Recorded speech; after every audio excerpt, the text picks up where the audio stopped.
Suatu hari Sayyidina Umar bin Khattab masuk menemui Rasulullah Shallallahu Alaihi Wasallam dengan uraian air mata. Rasulullah bertanya, "Wahai Umar, mengapa engkau menangis?"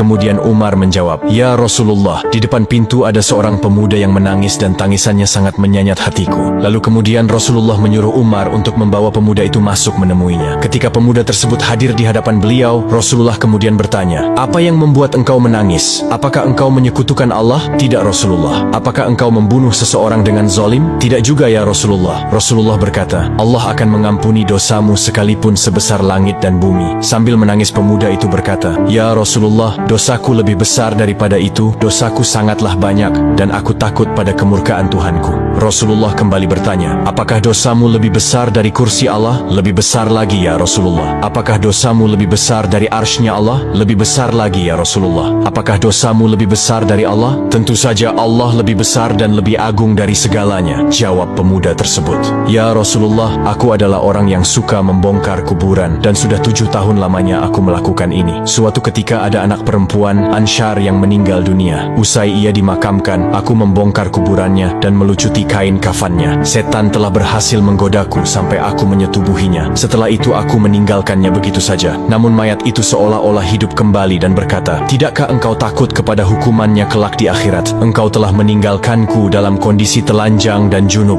Mendengar cerita tersebut, Rasulullah berdiri dan berkata, "Wahai fasik, enyahlah dari hadapanku. Tidak ada balasan yang pantas bagimu selain neraka." Pemuda itu keluar dari hadapan Nabi sambil menangis penuh penyesalan dan kecewa luar biasa. Ia berjalan menuju padang pasir tanpa makan dan minum bahkan tidur. Selama 7 hari, hari-harinya hanya diliputi dengan tangisan penyesalan. Hingga pemuda itu jatuh tersungkur tanpa tenaga. Ia berdoa, "Ya Tuhanku, aku adalah hamba-Mu yang berdosa. Aku datang kepada utusan-Mu agar bisa menolongku. Akan tetapi aku diusir dari hadapannya. Hari ini, aku datang kepadamu agar engkau mengampuniku dengan kasih-Mu. Namun jika engkau tidak mengampuniku, kirimkanlah api dan bakarlah diriku selagi aku masih hidup di dunia ini sebelum engkau membakarku di akhirat kelak." Tidak lama kemudian malaikat Jibril datang menemui Rasulullah dan berkata, "Wahai Muhammad, Allah menyampaikan salam kepadamu." Dan Allah bertanya, "Apakah engkau yang menciptakan makhluk?" Beliau menjawab, "Allah yang menciptakan diriku dan semua makhluk." "Apakah engkau yang memberikan rezeki kepada mereka?" "Tidak, hanya Allah yang mampu memberikan rezeki kepada makhluknya." "Apakah engkau yang menerima tobat mereka, atau engkau yang menghukum mereka atas dosa-dosa mereka?" "Maha suci Allah yang maha memberi pengampunan." "Wahai Muhammad, Allah berfirman, 'Maafkanlah hambaku, karena aku telah mengampuninya.'" Rasulullah Shallallahu Alaihi Wasallam kemudian mengutus beberapa sahabat untuk mencari pemuda tersebut. Ketika pemuda dihadapkan kepada Nabi,